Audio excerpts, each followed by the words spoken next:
You are watching PR English Shorthand Dictations YouTube channel. This is English Shorthand dictation number 354 and the dictation speed is 120 words per minute. Ready? Start. We have considered the rival submissions and perused the record. At the outset, we may observe that no doubt the judgment and order of the High Court appears a bit cryptic, but that by itself need not be a ground for us to set aside the order and remit the matter to the High Court, particularly when we have the relevant record to assess the merit of the prosecution case. More so because the incident is of the year 1987 and the appeal has remained pending since more than a decade. In such circumstances, if we remit the matter to the High Court only to rewrite the judgment, it would be travesty of justice. Consequently, as the trial court has dealt with the matter at great length and has discussed each and every piece of evidence on which the prosecution seeks to rely, it would be apposite for us to assess whether there has been a miscarriage of justice by not granting leave to appeal against the judgment of the trial court. It is tried law that in an appeal against acquittal, the power of the appellate court to reappreciate evidence and come to its own conclusion is not circumscribed by any limitation. But it is equally settled that the appellate court must not interfere with an order of acquittal merely because a contrary view is permissible, particularly where the view taken by the trial court is a plausible view based on proper appreciation of evidence and is not vitiated by ignorance or misreading of relevant evidence on record.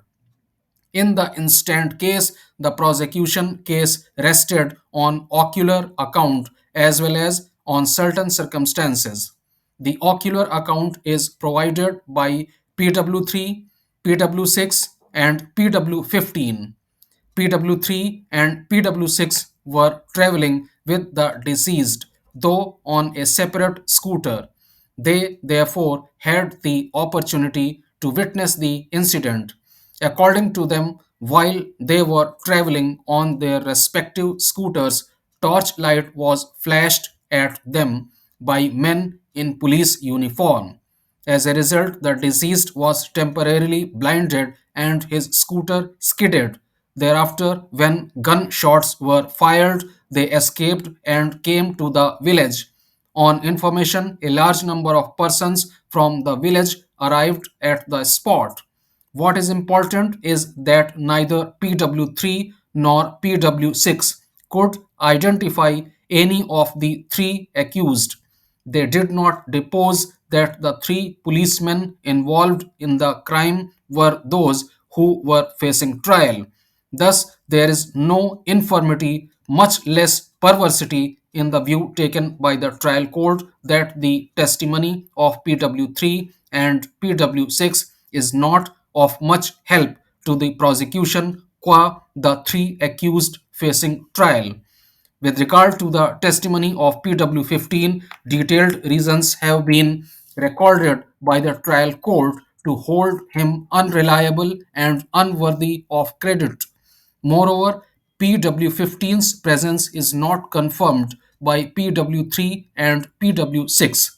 Otherwise, also, PW15's conduct of remaining silent for over a week creates a lingering doubt in our mind as to whether he is a witness set up on advice, particularly when we notice that his first statement was not to the investigating agency but made on an affidavit prepared by a lawyer who simultaneously prepared three affidavits identically worded. The trial court noticed all these facts as also that PW15 was lying when he stated that he went alone to get the affidavit prepared. The trial court also noticed that all the three affidavits were prepared on stamp papers, consecutively numbered, bought from the same vendor, and the affidavits were sworn in quick succession, giving rise to a definite conclusion that they were prepared by an advocate.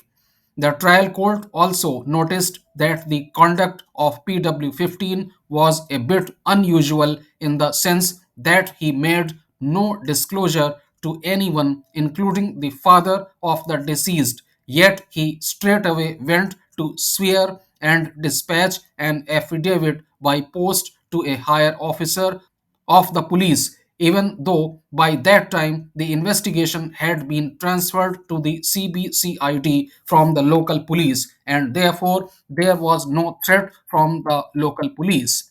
In these circumstances, if the trial court discarded the testimony of PW15, in our view, the same was justified. Adverting to the proven circumstances, what transpires is that the witnesses are consistent that there was a police action on that fateful night. Assuming that it is true that in the night there was an exchange of fire between men in uniform and members of the public, but there is no reliable evidence that the exchange of fire was with a view to kill. Moreover, the deceased did not die of a rifle bullet injury. Rather, he died from a .12 bore gunshot, which could not be ascribed to rifles issued to the accused persons. Therefore, even if empties of rifle cartridges relatable to service rifles issued to the accused were found at the spot, culpability of the accused persons in causing death of the deceased is not inferable. Further, there is no recovery of a .12 bore gun from any of the accused persons facing trial.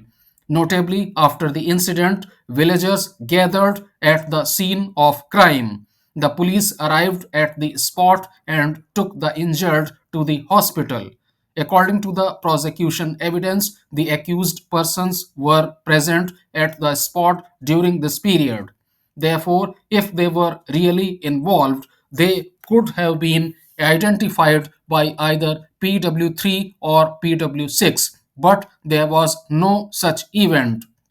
Further, the continued presence of the accused at the spot is a circumstance which goes in favor of the accused, being a conduct that belies a guilty mind. Another circumstance which goes in favor of the accused is that, according to the prosecution's own case, the accused persons, three in number, had a rifle each with 50 rounds. Admittedly, some of the empty cartridges found at the spot were not fired from the rifle issued to the accused. This is evident from the ballistic report. This is indicative of presence of some other rifle also. The prosecution evidence is silent on whose rifle it was. Moreover, if the accused were to use their rifle to fire shots, why would they use a country made pistol to inflict injury to the deceased? The circumstance that the accused persons were required to patrol that area and had left the police station for that end on that fateful night is a circumstance which is not so conclusive as to turn the tables on the accused, inasmuch as the patrolling area covered two villages. It may be possible that the accused arrived at the spot late, when the incident had already taken place, and to chase away the miscreants fired shots from their service rifles.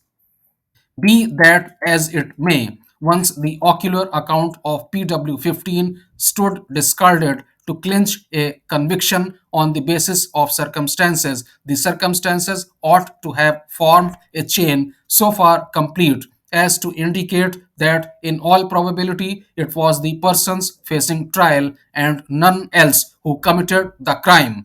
Here, the proven circumstances do not constitute a chain so far complete as to indicate that, in all human probability, it was the accused persons and no one else who committed the crime.